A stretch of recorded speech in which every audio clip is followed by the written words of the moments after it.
Halo, halo, Bung Rocky. Wah, hari ini kelihatannya baru selesai olahraga nih, seger banget ini ya, udaranya sejuk begitu ya, di belakang ya. Ini masih ingat saya nih, habis lari. Habis teringat ya lari-lari segar ya, memang enak.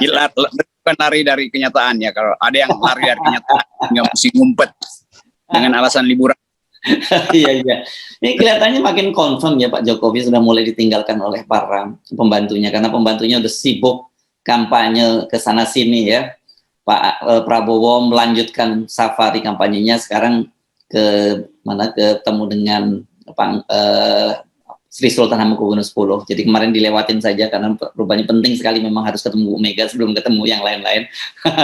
Terus Ganjar juga terus melakukan safarinya, salah satunya ke makam Pangeran Diponegoro kan di Makassar. Dan kemudian Erick Thohir nih yang keren nih. Jadi ketua panitia pelaksana Harlah Nahdlatul Ulama. Oh, saya baru ingat apa hubungannya. Oh, dia anggota Banser rupanya. Jadi dia ditunjuk untuk jadi ketua panitia hari lahir NU. Ini saya kira sebenarnya kita bisa membacanya dengan terang benderang apa semua di balik manuver atau bukan manuver lah, safari politik yang mereka lakukan ini ya, Bung Rocky. Ya, ini soal jumlah sebetulnya, karena jumlah suara Muslim itu sangat signifikan, ya, karena itu mesti dibujuk. Karena peristiwa kemarin di dalam pemilu yang lalu kan kita tahu bahwa karena pembelahan politik masih berlanjut sekarang, lalu orang cari sinyal awal siapa sebetulnya yang bakal jadi captive market gitu. Nah, kalau Erick Thohir jelas itu dari awal dia investasi ke NU tuh, dan itu langsung diangkat sebagai ketua hari lahir tuh. Tapi oke, itu manuver yang ya standar aja sebetulnya. Kan kita nggak dengar ada orang manuver ke kampus, mendatangi BEM untuk adu gagasan. Kan itu lebih penting sebetulnya kan. Jadi buat apa itu manuver untuk cari elektabilitas kalau etikabilitas dan intelektualitas nggak dia peroleh itu. Nah, ini soalnya nih, kita berupaya untuk membodohi masyarakat dengan demagogi. Oh, udah ketemu bayangan Sultan Pangeran Diponegoro, maka dapat wangsit di situ kan, macam-macam kan sinyalnya kan.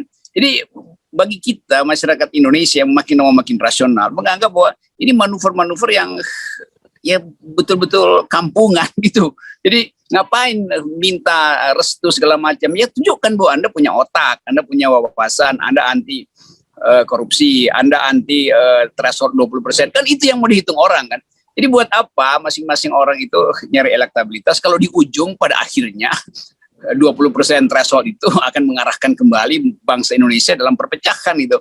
Dan artinya 20% itu adalah andalan oligarki itu.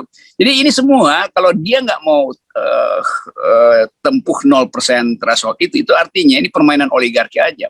Jadi semua pasang taruhan sebetulnya di dalam wilayah kebudayaan, sementara wilayah intelektualitas dan wilayah etikabilitas itu nggak diasuh. Ini jadinya tuh. Nah, apalagi kalau kita lihat misalnya Ganjar datang ke Pangeran Diponegoro, Pangeran Diponegoro itu kadron, biangnya kadron. Iya.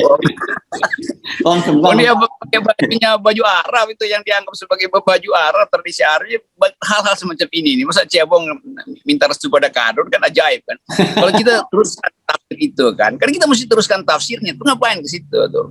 Nah, Pangeran Diponegoro adalah pemimpin Muslim, jelas bajunya begitu, tapi dia juga anti ketidakadilan itu. Walaupun orang sering anggap bahwa itu karena tanahnya diambil oleh Belanda, tapi tanah-tanah Pangeran Diponegoro itu juga diolah oleh rakyat.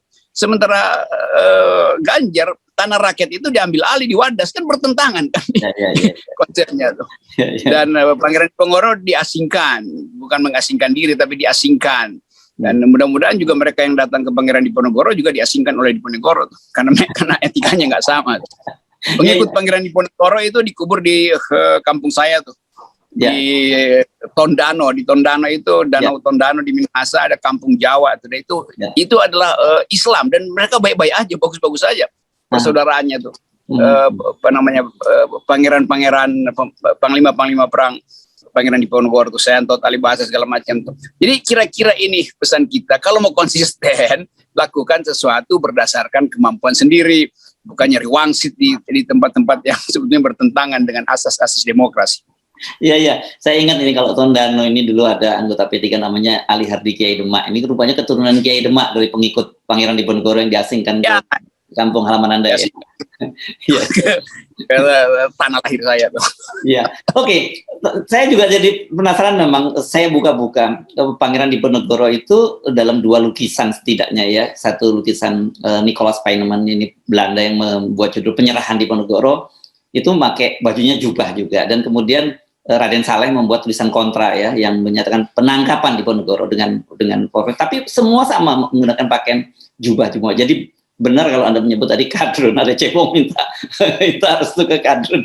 Tetapi poinnya bukan itu sebenarnya. Poinnya menurut saya adalah mengapa kemudian selalu bahwa dalam setiap kali pilpres umat Islam itu menjadi sasaran untuk dukungan. Tetapi ketika kemudian mereka terpilih, umat Islam ini kemudian dianggap menjadi faktor penghambat, faktor penantang dari penguasa.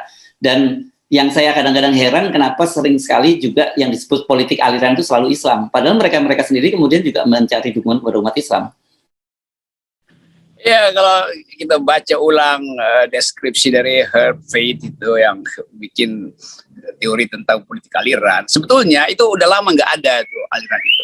Karena kita ingin agar supaya apa yang pernah terjadi tahun 50-an itu berubah sehingga kita masuk di dalam politik yang sifatnya cross loyalties gitu, cross cutting loyalties. Jadi nggak perlu lagi misalnya kalau seseorang itu beragama Islam maka harus pemimpinnya Islam. Nggak harus orang yang beragama Kristen pemimpinnya Kristen. Nggak harus orang yang patriark itu milih sistem kerajaan tuh. Kan kita mau ada semacam saling silang identitas itu supaya hilang namanya politik identitas. Tapi justru negara nggak menginginkan itu karena negara terus memelihara politik identitas dengan cara apa? Dengan cara tadi itu mengeksploitasi seorang Muslim untuk kepentingan elektabilitas, lalu kemudian dijadikan target untuk memelihara stabilitas kan, ditargetkan untuk dipojokkan supaya seolah-olah stabilitas hanya bisa muncul kalau Islam politik itu tidak aktif. Lalu bagaimana Anda sendiri yang menginginkan masyarakat Muslim itu Anda bujuk supaya memilih kok? Jadi terlihat bahwa kita nggak mampu untuk bicara tentang demokrasi dalam bentuknya yang paling ideal gitu, atau mendekati ideal. Nah ini sebetulnya pelajaran mengapa partai-partai politik nggak punya agenda semacam kurikulum etika politik yang dari dulu kita anjurkan. Bikin kurikulum itu supaya berhenti politik identitas. Politik identitasnya bukan identitas. Kalau identitas itu bakal hidup terus kan. Identitas itu adalah bagian antropologi dari manusia. Ada yang merasa nyaman di dalam komunitas Muslim, ada yang merasa nyaman dalam komunitas liberal. Ya biasa aja. Tapi jangan kemudian dijadikan itu sebagai tempat untuk saling tikam menikam karena negara ingin tampil seolah-olah penyelesai masalah itu. Kan ini soalnya, sehingga saya ingin supaya masyarakat kita paham bahwa demokrasi itu menghidupkan ruang kosong untuk perdebatan sebetulnya, bukan diisi dengan hal-hal yang udah final tuh.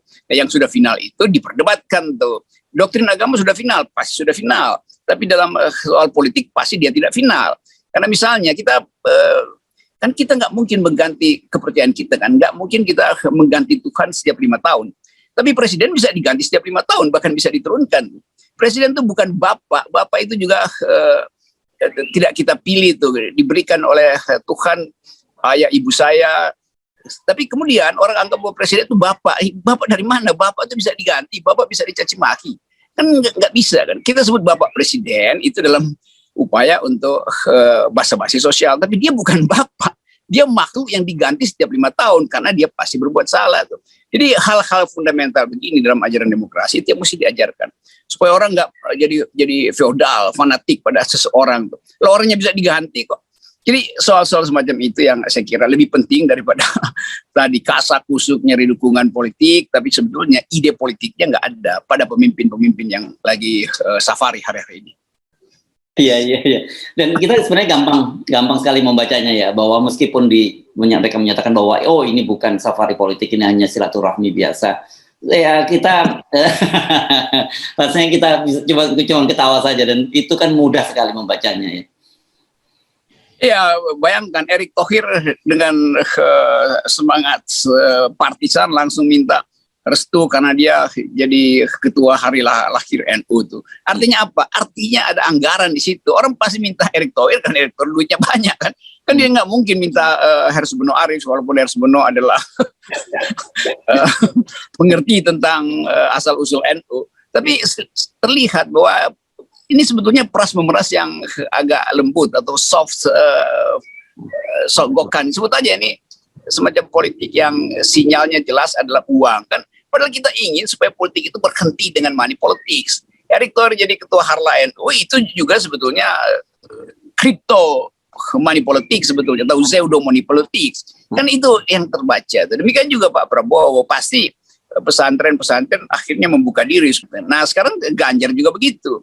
Ganjar kayak nggak ada ide kan untuk mengaktifkan pikirannya. Coba berhadapan dengan LSM yang sedang membela Wadas, lalu kita debat soal pembangunan, lalu kita periksa kenapa Ganjar ingin menggusur Wadas sementara kemiskinan di Jawa Tengah itu jauh lebih parah daripada yang dia bayangkan kan, karena masyarakat Jawa Tengah itu udah miskin, jadi bukannya diasuh masyarakat Jawa Tengah supaya pendapatannya ini masih malah digusur kan konsekuensinya kehilangan pekerjaan tuh. Tapi nanti ada iming-iming kan sebagian orang udah mau terima ganti rugi itu mah PR-nya gubernur seolah-olah itu adalah bagian dari keadilan padahal menggusur penduduk itu adalah ketidakadilan. Jadi hal semacam ini yang mestinya diadu di wilayah perdebatan bukan dalam wilayah restu-merestu itu. Ya, nah Bung Rocky di luar itu tadi dengan aktifnya para pembantu presiden kesana sini dan sebenarnya kan mereka juga sudah ditanya oleh Pak Jokowi katanya kan dan mereka akan confirm akan maju dari Pilpres 2024 gitu. Ini kan semakin nyata bahwa Pak Jokowi sudah mulai ditinggalkan. Meskipun saya mendengar ini baru rumor politik katanya Rabu nanti. Nah orang selalu mengkaitkan Rabu itu akan ada reshuffle kabinet. Tapi saya kok tidak begitu meyakini gitu. Kalau tetap dilakukan reshuffle, apa urgensinya reshuffle dalam situasi semacam ini? Pertanyaan berikutnya, siapa yang mau masuk dalam kabinet dalam situasi semacam ini? Ya ada anggaran habis, tapi masih berupaya untuk bikin jor-joran proyek-proyek mercusuar. Sebetulnya benefit dari ekspor komoditas ada, tapi nggak mau dipakai untuk subsidi rakyat, energi. Jadi sebetulnya yang bangkrut ini adalah cara berpikir istana. Nah, cara berpikir yang bangkrut nggak bisa diatasi dengan reshuffle. Kan yang mesti di reshuffle cara berpikirnya kan tentang keadilan, tentang hak rakyat untuk memperoleh tanah, hak rakyat untuk memperoleh air bersih, hak rakyat untuk dapat kebutuhan pokok yang murah. Kan itu semua soalnya. Kan kalau kita lagi cemas sekarang bahwa harga bahan pangan dunia itu akan melejat karena soal konsolidasi dolar, soal perang segala macam. Kan itu lebih baik kita bicarakan bukan dengan reshuffle. Yang di reshuffle juga dikirim oleh partai yang sama pasti kan, yang juga punya problem di dalam kemampuan untuk melihat masalah ini. Jadi sekali lagi soal-soal kecil semacam itu yang dangkal itu membuat orang melihat kok kayak nggak ada inovasi, nggak ada teknik untuk menyelamatkan bangsa ini. Ya Pak Jokowi pasti bilang ya menteri yang nggak bermutu saya reshuffle. Artinya kalau 10 kali reshuffle masih nggak bermutu, yang nggak bermutu bukan menterinya, presidennya nggak bermutu. Oke, tapi kita pasti sudah bisa pastikan bahwa beberapa hari ke depan ini bukan hanya hari-hari ke depan sampai bulan-bulan ke depan fenomena semacam ini silaturahmi politik ini akan semakin marak gitu. Dan sebenarnya kita mendorong kalau silaturahminya itu dengan niatan tulus gitu mengatasi perpecahan di antara anak bangsa ini fine dan kita dorong penuh. Tapi kalau cuman kepentingan 5 tahun sekali, ya saya kira mesti kita ingatkan publik belajarlah dari pengalaman. Ya, saya tahu bahwa gerakan mahasiswa, gerakan buruh juga akan safari ke tokoh-tokoh politik untuk memperluas wilayah oposisi itu. Dan safari di dalam bentuk demonstrasi pasti terjadi itu. Jadi sekali lagi, ya ini ada 2 lapis. Lapis formal seolah-olah politik bisa diselesaikan dengan safari, tapi ada basis informal yang menuntut keadilan yang lebih radikal atau pemenuhan keadilan yang lebih radikal. Dan itu adalah pekerjaan mahasiswa dan pekerjaan masyarakat sipil dan pekerjaan buruh. Jadi akan kita lihat seminggu ke depan akan ada 2 headline. Headline dari gerakan mahasiswa, Yunto buruh dan masyarakat sipil versus gerakan safari yang tadi masih berlanjut terus sampai Lebaran berikutnya lagi. Ya, oke. Terima kasih, Bung Rocky. Iya, selamat berakhir pekan. Ya. Jangan lupa 0 adalah target demokrasi radikal. Yes, oke, terima kasih. Yep.